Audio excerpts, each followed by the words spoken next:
So I'm going to put the link to Avalon's tarot tag below, and I hope you guys go check it out. She tagged everyone who watched the video to do a video response of their own experiences to the questions that she answers in this tag, and I really had a lot of fun watching and listening to her experiences. And I thought she asked some really great questions, questions that I'm sure if you're a tarot reader as well, you've been asked before. And so I thought it would be fun to answer some of those questions myself. And it's only late August here in New England, but it's really, really cold, like fall today. And it actually has been for the past like 2 weeks, which I actually love because fall, autumn, that's my favorite season. I mean, I wish that all the seasons were fall. So I'm excited that it's nice and chilly today and that I have a sweater on and I've got some hot tea brewing over on the counter. So it's just that kind of a day. I'm actually at home and Vincent is napping right now, so I thought it would be a good time to do this video. So the first question that Avalon asked is, what initially drew you to tarot and how old were you? So I've talked about this in previous videos. I was in my mid-20s. I'm 30 now, so I was in my mid-20s when I first started working with tarot consciously, like when I first got a deck, picked up a deck and started working with tarot. And what drew me to them, I was taking my first Reiki trainings, and my teacher had oracle cards on the altar when I walked in, and I was really drawn to them. And I had an oracle deck ages ago, and then I threw it out because of the religious experiences with my family. And that was kind of like a big secret, and for some reason seeing those oracle cards on her altar really, really drew me to experiencing working with cards again. And so I first bought an oracle deck, and I've talked about that a lot. The Brian Froud decks were my first decks, but I started working with tarot very soon after that. Within weeks, I ordered some tarot decks online, and it was history from there. I mean, just working with the tarot cards especially, much more so than oracle decks, even though I was enjoying working with them, but the system of tarot, the history of tarot, also the ancestry that I have, because I have a grandmother who would read tarot and hold seances on my mother's side, back when my mother was young. So it was the whole thing for me, really just drew me in again, knowing that tarot was just a lifelong passion, and oracle cards as well, but really, really for me, tarot was something that just felt like coming home as soon as I started working with the cards. So mid-20s, and just because I was taking a Reiki training and saw that my Reiki teacher had oracle cards on her altars, really drew me to start exploring working with cards. So when did you acquire your first personal deck? Again, it was my mid-20s. It was around Christmas time, because my husband got the oracle deck for me, Heart of Fairies Oracle, as a gift. I saw that at Barnes & Noble's. And like I said, within a few weeks, I had purchased my first tarot deck. Actually, I think 3 of them, because I am a Taurus, online through Amazon. So it was winter time. It was like December, January. And I can't remember the exact year. I just know I was like 25. Yeah, almost 26, I would say. So about 4.5, 5 years ago that I started working with the cards, and that's how I acquired my first deck. I bought it myself. I didn't know anyone who would have gifted me a deck, and it was just we didn't have a large circle of acquaintances or friends at that time, or family members, so no one would have gifted me a deck. I needed to purchase my own, and I don't believe you need to receive a deck. I think you're perfectly fine to buy your own deck. The cards work just as well for you. Are you a fan of the Rider Waite Smith or the Thoth system? This is a really interesting question. My favorite decks to work with are kind of an amalgam of Rider Waite Smith and Thoth and various occult symbolisms and beliefs, way of looking at things. So I would have to say I really prefer decks that kind of marry several different ways of looking at divination and spirituality, and I especially enjoy decks that have occult roots. So I just really work well with that symbolism. I feel very comfortable with it, and it has a certain mysticism to it that is very attractive to me. And so when I find myself pulled in, those are the decks that I stick with and that I really have a love affair with. So for me, it's more decks that are kind of marrying these mystical ways of looking at reality and again symbolism. Straight up Rider Waite Smith, honestly, kind of uh, I appreciate the history of it. It doesn't move me as far as draw me in and pull me in and make me want to study more and really sink my teeth into it. I can pull out a Rider Waite Smith deck and read just fine.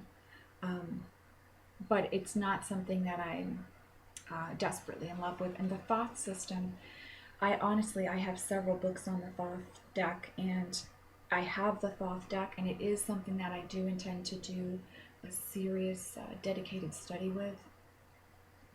I don't at this time have enough time in my schedule to really sit down and study the way that I would like to the Thoth deck, so I know that that's coming in my future. But I love decks that really give a strong nod to the Thoth deck and pull a lot of his symbolism that he worked with the Golden Order of the Dawn. So I like decks that kind of marry both of the approaches and bring in other approaches as well. That was a really long answer. What type of tarot reader are you? So that's really interesting because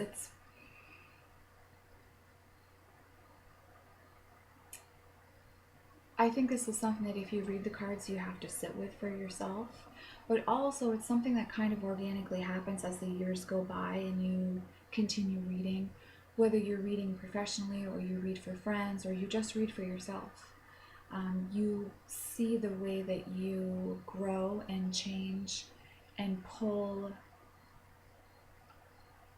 from different traditions in your own reading, and in the end end up creating your own way of reading.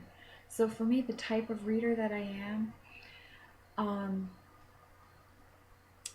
my focus with my tarot work is much more on the healing aspect and working with archetypes and looking at the cards as ways to follow the hero's journey.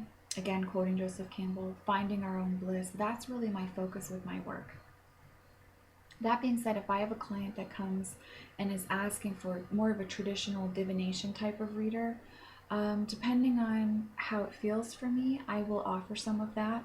But my wish is always for my clients to come to a reading ready to really look at their own shit, for lack of a better word, and really dive down deep and do some serious soul searching in a reading with me. And that's why when I do, if you're coming for an in-person session with me, I like an hour, and I really like to get down into it. And I have clients that sometimes our sessions will go 1.5, 2 hours.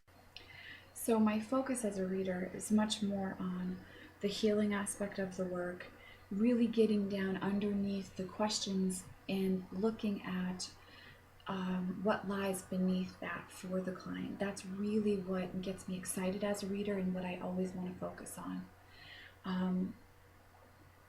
But again, as the years have gone by and I get more comfortable with my cards, gotten more comfortable with my intuition and my psychic abilities, as the messages from the spirit realms, I would say, have become clearer for me. I'm more comfortable sharing messages from guides, departed loved ones, However you choose to look at that, if you don't believe that the soul lives on, then it could be another force coming through to speak with you. I'm much more comfortable with that, and I'm doing a lot of work with speaking to the wounded self and the higher self, and kind of marrying that within the reading through the cards. How to walk authentically on our paths, and that's really my focus as a reader. But as I've gotten more comfortable with my cards, I am more comfortable with the divination aspect of card working. And while I'm not in any way the type of reader that travels to fairs and offers psychic readings for $5 for 5 minutes, like, that's not the type of tarot work I do at all, and I don't want to. I am more comfortable with the divination aspect of the craft, and I approach it cautiously, and I always check in, but I'm finding that there's a marriage that's really beautiful, again, just like the type of system I prefer in my tarot deck, between the divination and the healing aspect. But I'm much more focused on the healing aspect, and that's always the core of my work, and that's my purpose for being here, is using tarot as a tool, as energetic beings who help us to access and unlock the wounds and to heal from them and to walk authentically on our path, and to be always connected with source, always connected with source, always able to experience source. That's my focus as a reader. So I hope that was clear, but it makes sense to me, so hopefully it makes sense to someone else who's listening to this. Do you use tarot for path working, meditation, manifestation, etc.? Yes to all three. I also use tarot in rituals and spellcraft. I think that the cards have such beautiful symbolism, and again, they hold such poignant archetypes for us that they just married seamlessly to my spiritual path, and also for any type of work that I'm doing with meditation and manifestation, ritual work. They work beautifully for manifestation because there's an image right in front of you, and there's an energy associated with that image that you can interact with in a very clear, immediate way, and so I think they're very helpful for that. And I think for spell workings, they just, to me, they're just a part of that process. If I want to bring in more of an independent focus for myself, more of a self-sufficient energy, then of course I'm going to meditate with the Nine of Pentacles, and I'm going to use that in spell working that I do around that area. And of course I'm going to have that image, that image on my altar, so that I can look at that card, interact with it on a daily basis. And so to me, tarot works perfectly for that.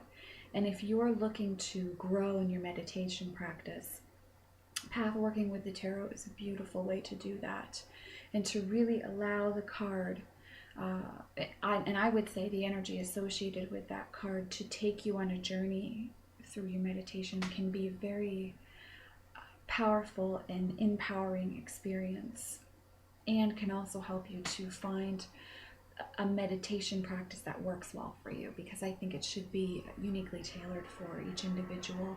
And tarot adds another layer to that experience that's very exciting, in my opinion. So I definitely use tarot in everything that I do, but especially in my spiritual practices. Do I do daily draws? Yes, I do. I offer one on my Facebook page, but I also do one for myself every day. I found when I first started working with the cards that daily draws were a great way for me to get to know each of the cards, because there are 78 cards. In certain decks there's more than that. So there is a lot to learn and become acquainted with in tarot, and daily draws are a great way to get to know your cards very quickly. So I started that practice right away as soon as I started working with the cards, and I just find it it's a soothing practice for me.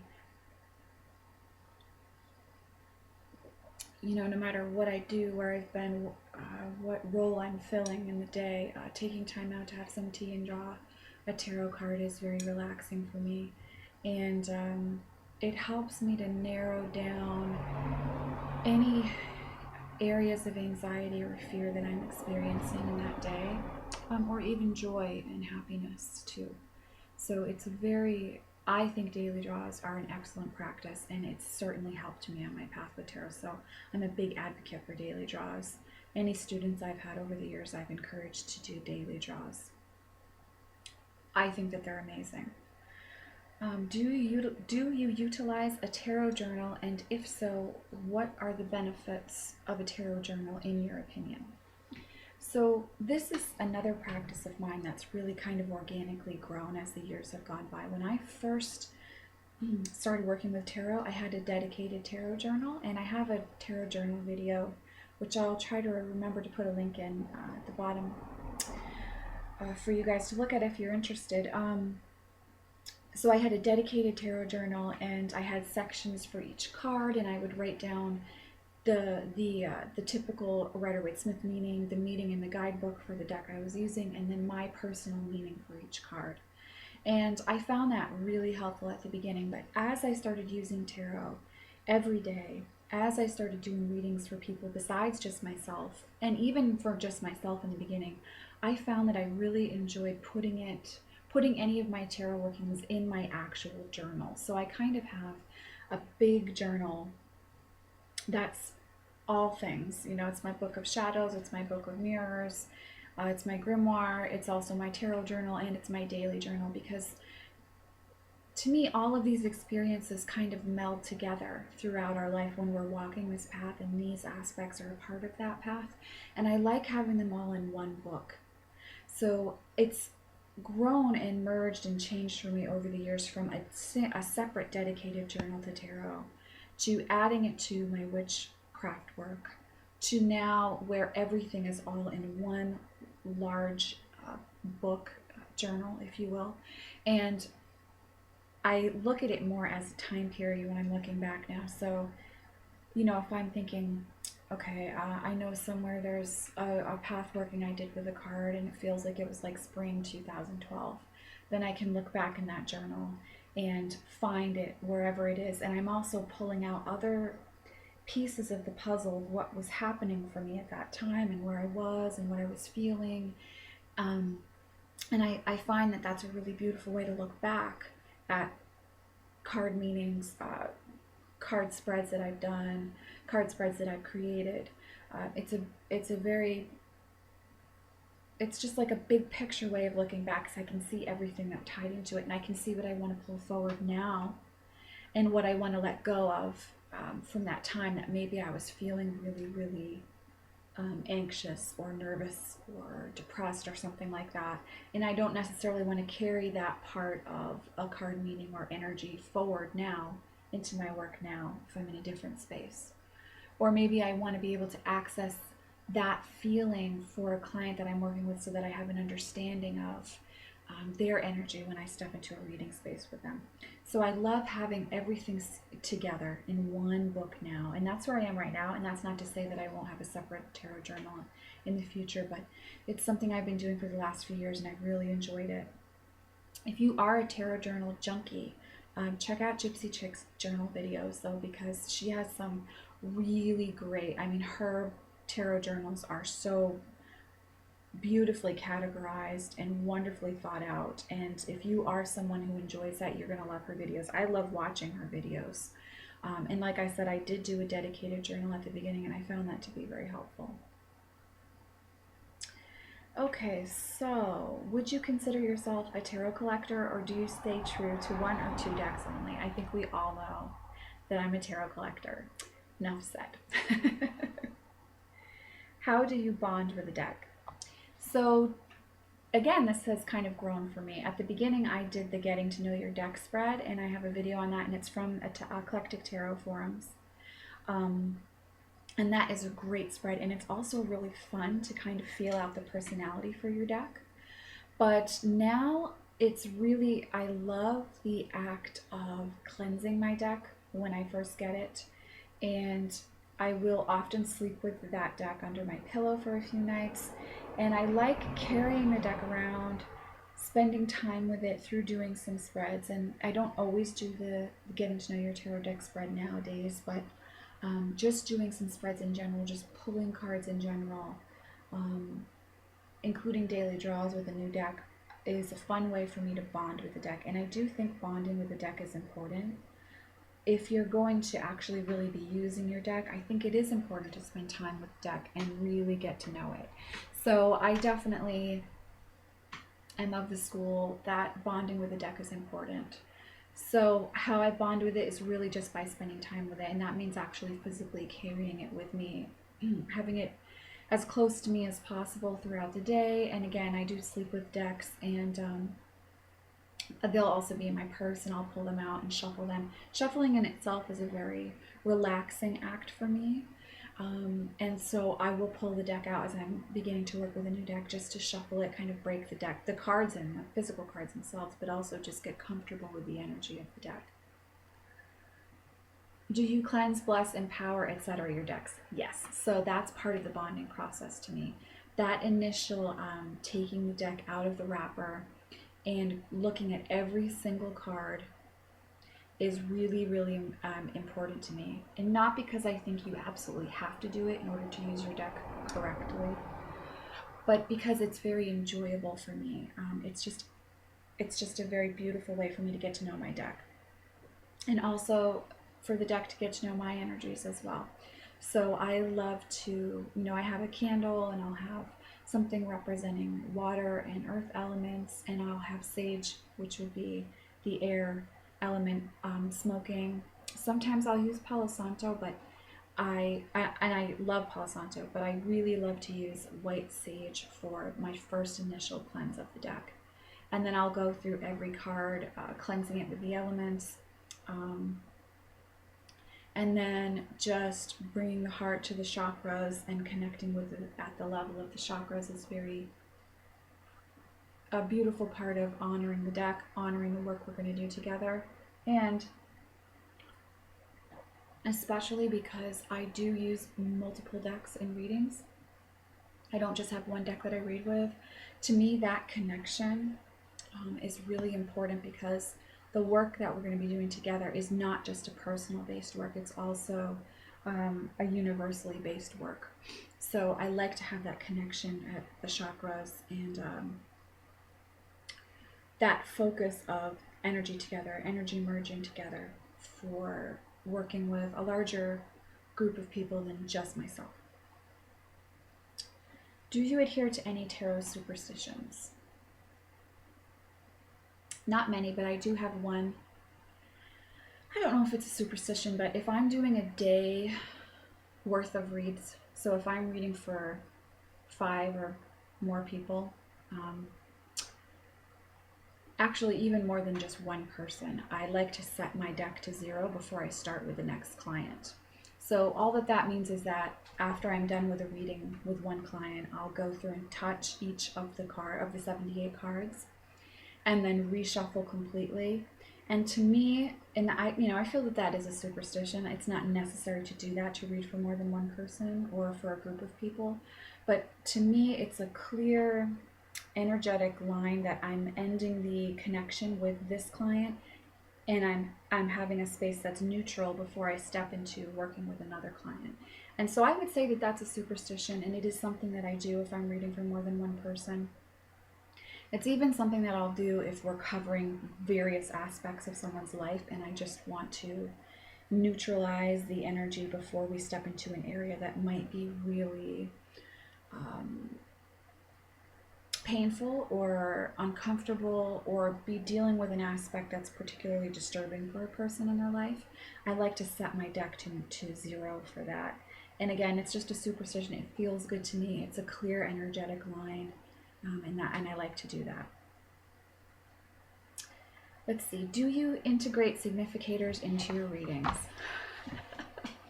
This is one of those things that I tried when I was first starting to work with tarot, and honestly, I hate significators. For reading myself, I find, whether it's for myself or for other people, as a reader, I find that they are just irritating. I think that they rarely fit for the people that I'm reading for. I like birth cards, and so I just like to know what their sun sign is so I can equate certain characteristics with a certain card in the major arcana just because I enjoy that. I enjoy learning about astrology, and I find certain parts of astrology very fascinating. So I like to know the birth card, but I do not set the birth card aside. I do not use it as a significator. Significators just honestly irritate me, and I feel that they're very confining. So I might be female, but I might be coming in for a reader, and my energy might be more aligned with the Lord of Grails or the Lord of Cups, the King of Cups, than with the Queen of Cups. So if my energy is more aligned with the King of Cups, but as the reader, the reader is stuck on the fact that I have to be the Queen of Cups as a significator, I feel like you're trying to push the energy of the reading a certain way, and you're going to miss key elements to a reading. So because you're trying to push the energy the way you think it should go, well, she's a woman in her 30s sitting in front of me, she must be the Queen of Cups. And I know there are different ways of lining up your significator, but for me, I found them very irritating, and I don't use them at all. I let go of that very, very quickly in my tarot path, and that's when I really started to understand that while we might read a lot of books and honor a lot of lineages, if you're going to be a reader who sticks with this, you have to develop your own system and your own way of reading. Do you prefer to use spreads or do you read freeform? So I get asked this question a lot from my YouTube buddies, and I started out using spreads, and I preferred to create my own spreads, and I found that to be a very meditative practice for myself and had a lot of fun with that. But now I actually read freeform. So that means that I read completely intuitively.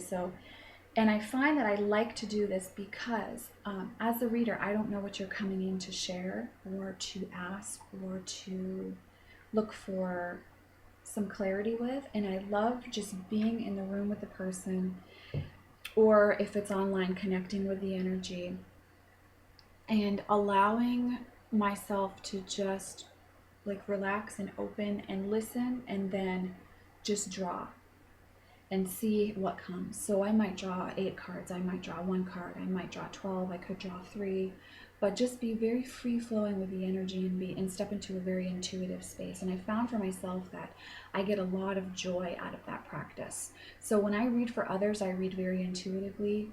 I will occasionally use a spread, but not very often. For others, very rarely now. In fact, I haven't used a spread for any clients in months and months now.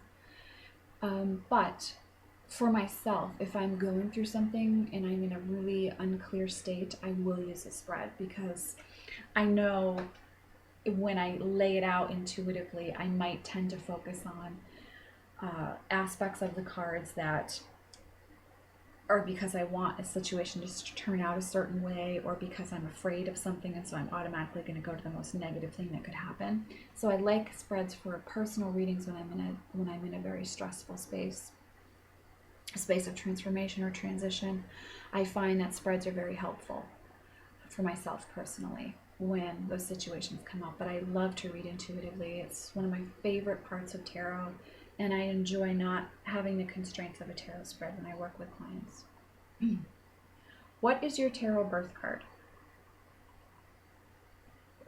So if you're new to the channel, I'm a Taurus. I fought being a Taurus for a long time because I'm a Taurus, and now I've learned to embrace it. It's part of why I'm a tarot collector. It's part of why I'm doing what I'm doing. And actually, I'm a Taurus, so my birth card is the Hierophant.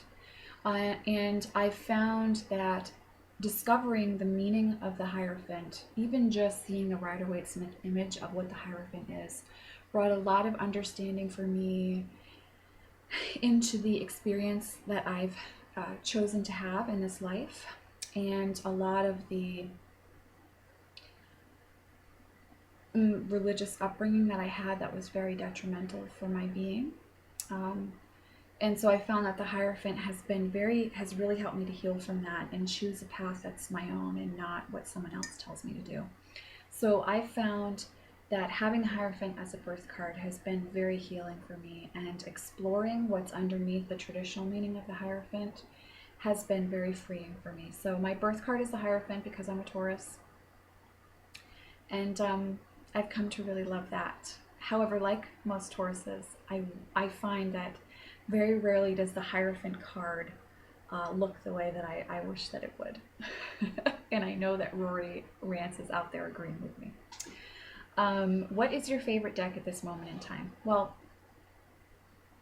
that's really hard for me to answer. I have so many decks, but I have one deck that I always go back to, that I use the most. And a lot of you probably already know what deck it is. It's Ian Daniels' Tarot, the Tarot Vampires deck. And I would say that deck and the Mary L. Tarot are the two decks that I won't ever walk without. I'll always have those decks with me until I choose to leave this physical form. But especially the Tarot of Vampires. It's the first deck that I just didn't. It was like, I just get it. This deck and I flow. Like, we don't need anything. It's just our energies together, working together, and it's a very seamless and beautiful composition that we create together. And I would say it feels musical to me. So to me, Tarot of the Vampires is my favorite deck. It's a deck I can't live without. Yeah, I love that deck so much. I just love that deck. I love the Tarot of Vampires. What is your least favorite tarot deck? This is hard because I have a lot of decks that I've been disappointed in over the years. A lot of decks have been gifted. The tarot deck that is my least favorite has to be the Archangel Power Tarot deck by Doreen Virtue. Very close runner-up to that is the Witch's Tarot by Ellen Dugan. And I just want to clarify with the Witch's Tarot, it's the artwork in the tarot deck, not the guidebook. But number one is the Archangel Power Tarot by Doreen Virtue. What is your cheekiest tarot deck? This is such a good question, and I've been thinking about this because I do have some very cheeky tarot decks. I think the tarot deck with the most sass that I've worked with, the most kind of tongue-in-cheek, like Aphrodite energy, probably the Royo Tarot deck by Louis Royo, and that might be interesting to a lot of people because it's a very sexual deck, and his artwork is very sexual. But when I read with that deck, I feel like the energies that attached to that deck that choose to work with me when I work with the Royo deck,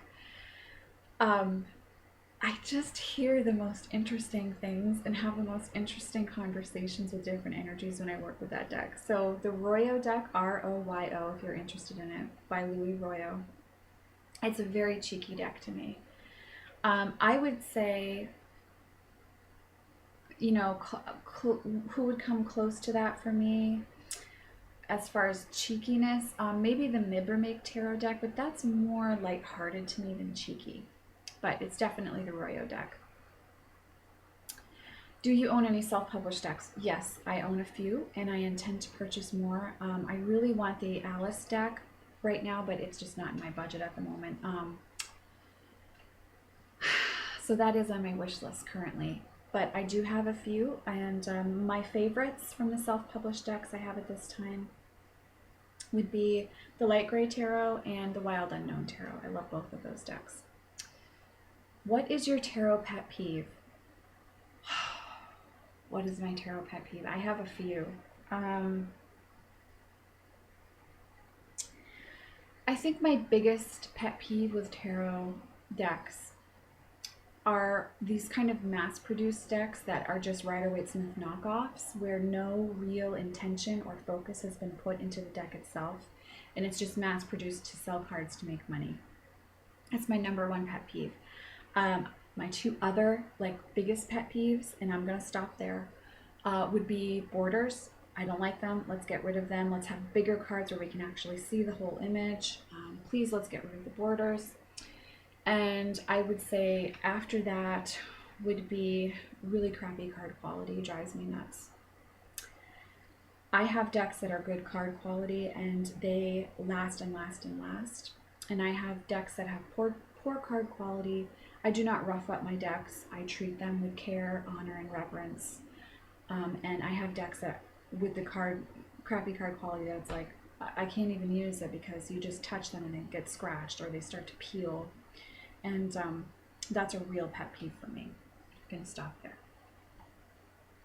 Do you believe you can give yourself an accurate reading on a matter you are heavily invested in? No. I think you can look for clarity and advice from a reading for yourself, but I think once you step into a space of fear or anxiety or stress, it's really hard to be clear with your cards, and you will tend to go to either what you want to have happen or your biggest fear.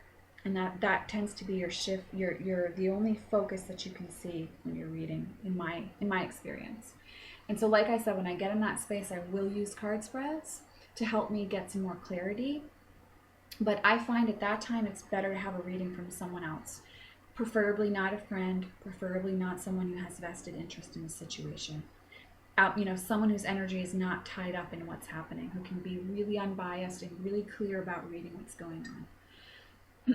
So I think, I don't think you can give yourself an accurate reading once you get to a certain space.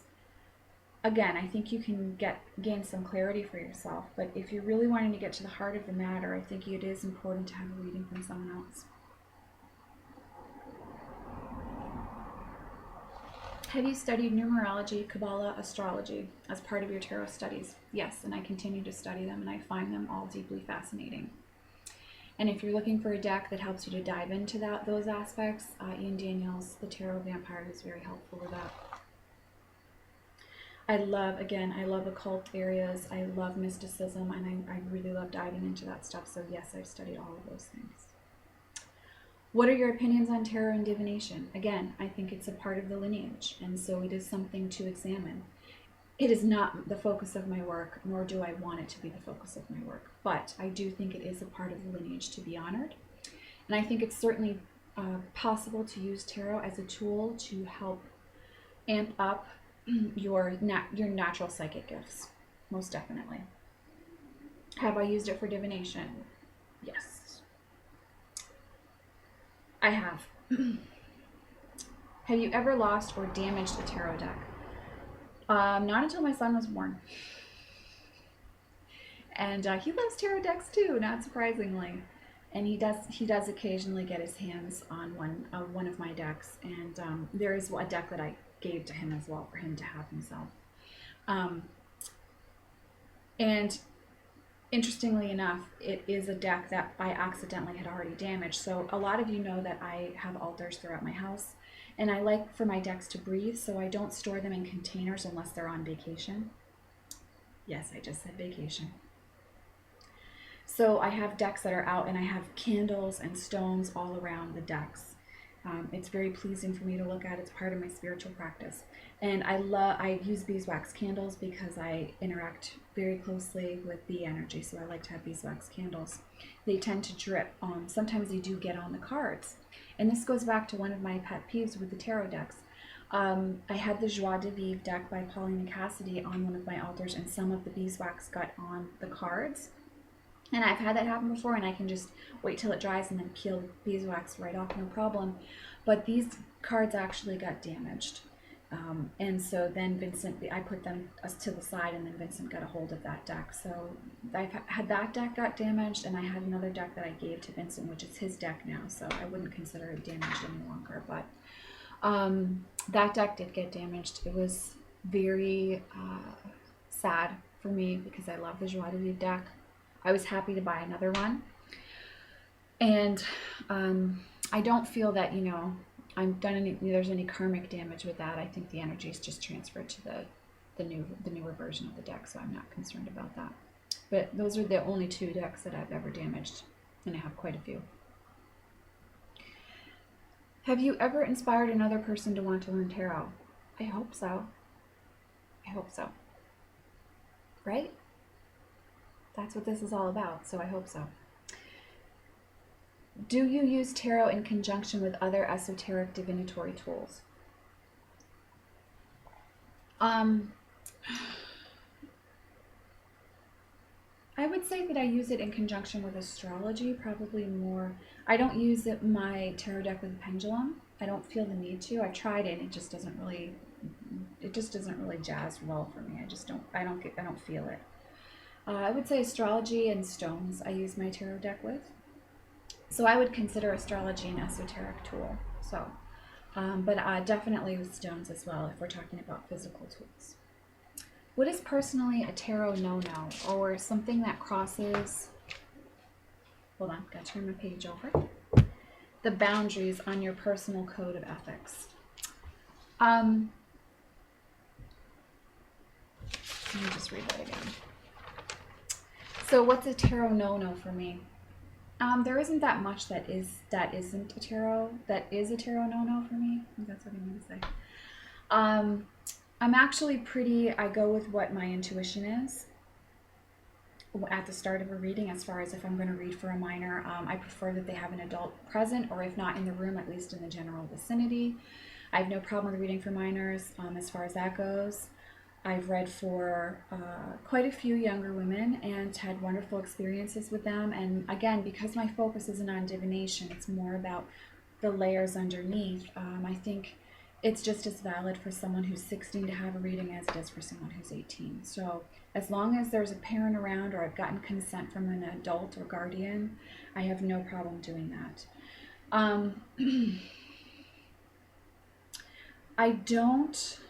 I would say, I guess I do have a tarot no-no when I read for others, as far as I don't look into other people's energies that are related to the client, or that the client has a question about, if I feel that the energy that they're asking for reasons that are not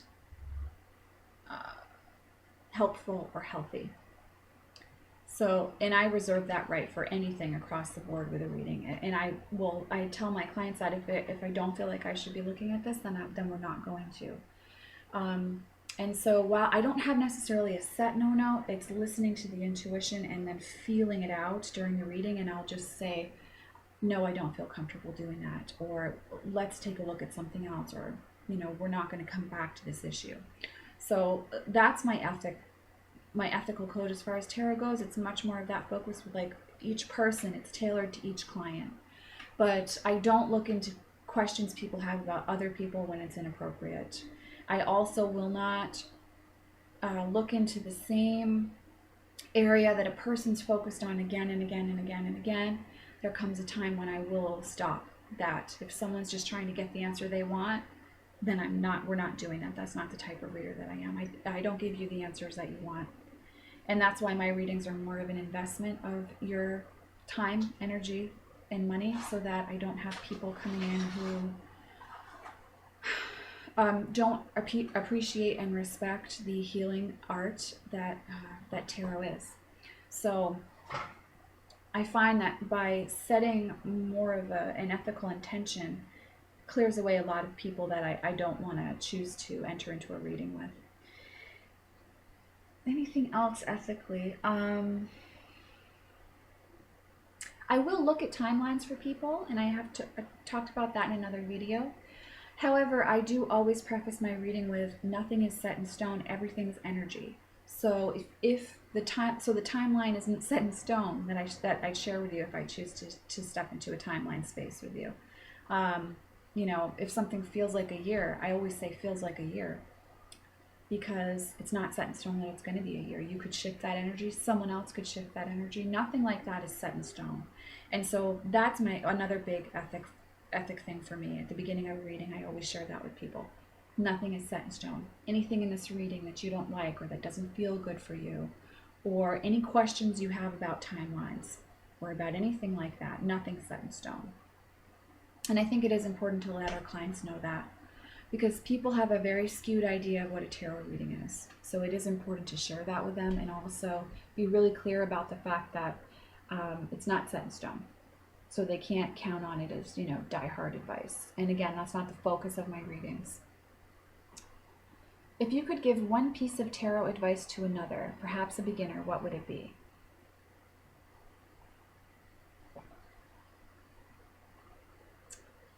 I have so many things I want to say, but if I'm only going to say one thing, it would be to allow your relationship with your tarot deck or tarot decks to be your relationship with the decks. Don't get too hung up on what someone else is telling you the meaning should be or what a book says. Always listen to your intuition, and by spending time with the tarot system, you won't need to ask questions because you'll develop your own relationship with the cards. And at the beginning, it might feel like that will never happen and it's very scary. But the beauty of following tarot as a practice and as a part of your spiritual journey is that before you know it, there's a relationship that develops and a beautiful understanding and symphony that occurs between the archetypes and the symbolism and your intuition. And so if you can trust that and follow that journey and let it be very joyful and fun and playful, that journey will take you beyond your wildest dreams and your biggest, imagining of what that path could be. It's going to be so beautiful and so much more. So allow your relationship with the cards to be your own. So that was Avalon's tarot tag. I love the questions that she asked. I thought that they were great, and I'm so excited that she shared it with all of us and is allowing us all to share in the journey as well. It's so much fun. So I hope that you're all doing very well. And if you're watching this video, consider yourself tagged as well. I would love to hear what your experiences are with tarot and what your answers are to these questions. So much love and many blessings to you all.